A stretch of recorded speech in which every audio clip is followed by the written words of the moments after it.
Welcome to our session.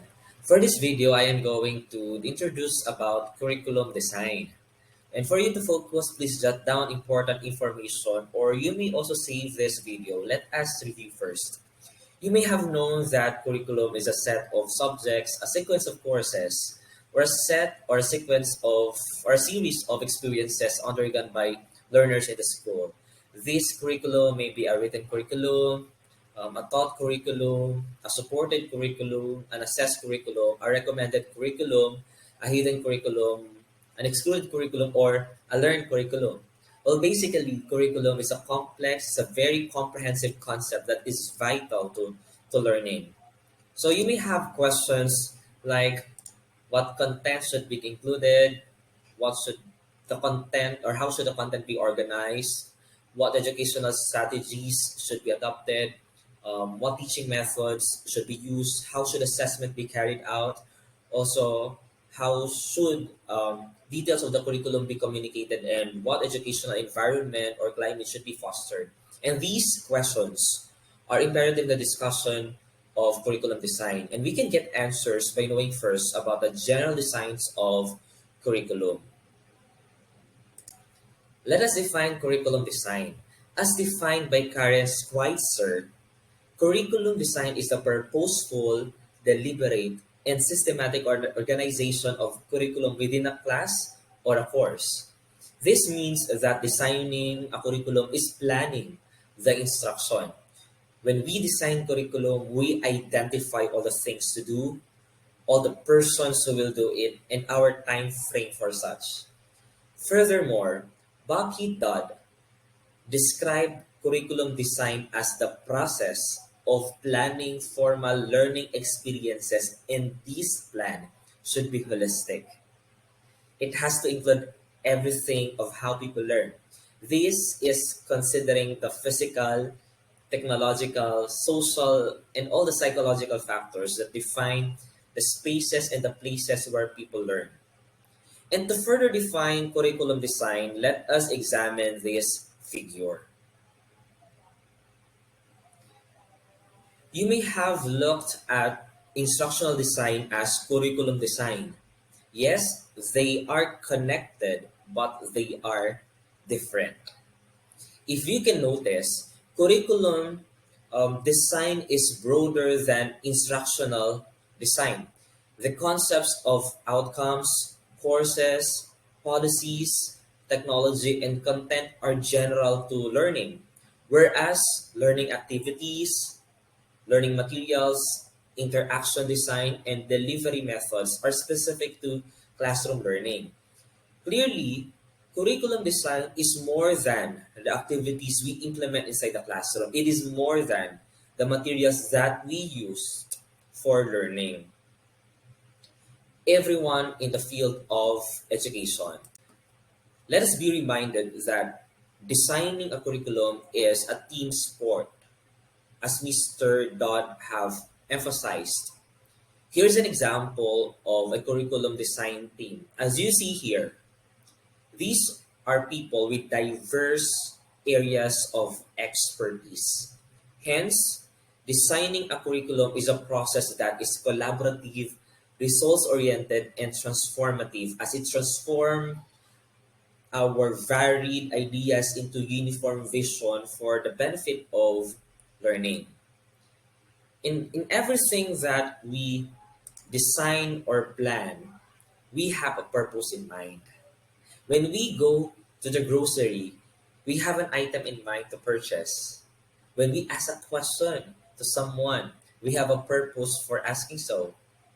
Likewise, in designing a curriculum, our ultimate goals are to improve student learning and to align the strategies or the learning strategies, materials, and experiences to the defined curricular outcomes. And from this standpoint, we could say that a well designed curriculum is results focused, efficient, and relevant. At this time, let me proceed to the main agenda of my presentation. These are the three basic types of curriculum design. These are subject centered design, learner centered design, and problem-centered design. My dear viewers, as mentioned by Karen Schweitzer, subject-centered curriculum design revolves around a particular subject area or subject matter or discipline. This kind of design provides focus on a particular or set of learning areas. If you may have known a special science school, you would know what I mean. As these schools have more science and math courses than the regular schools. Another example is the core curriculum. In senior high school program here in the Philippines, the core subjects are general across academic strands. Whether a student is taking UMS, STEM, or APM, he or she has to take oral communication and reading and writing skills. And that is a standard. Teachers are given a predetermined list of topics that they need to teach to their students. That is the curriculum guide. Ergo, this type of design is focused on the subject rather than the individual or the learners. To quote, subject-centered curriculum design describes what needs to be studied and how it should be studied. That's why we have the 4A's lesson plan.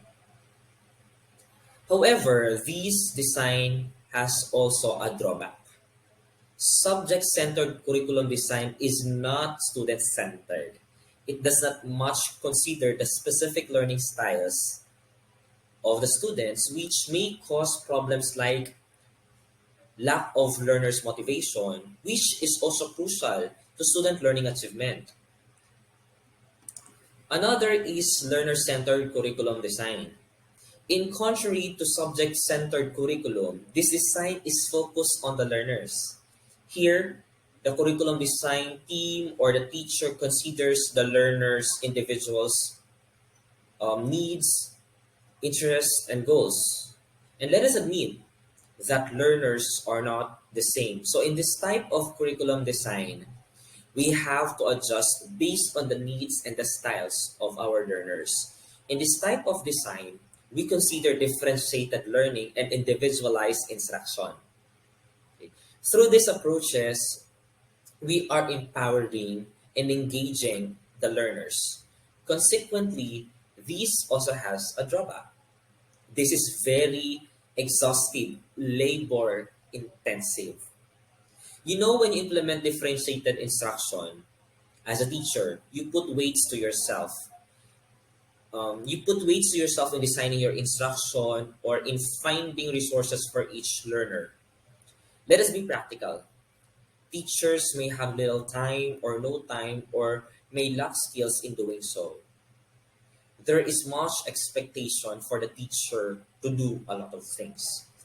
Lastly, is a problem-centered curriculum design. It is like learner-centered curriculum design because they are both student-centered. They only differ in a sense that problem-centered curriculum is focused on teaching the students to analyze a problem and make solution to it. The real-life situation um, here is given to the learners so they can develop their problem-solving skills and apply them or apply these skills to real-world situations. A problem-centered curriculum hones the learners to be responsible for his own or for their own learning. There is high self-regulation here. There is high self-determination here.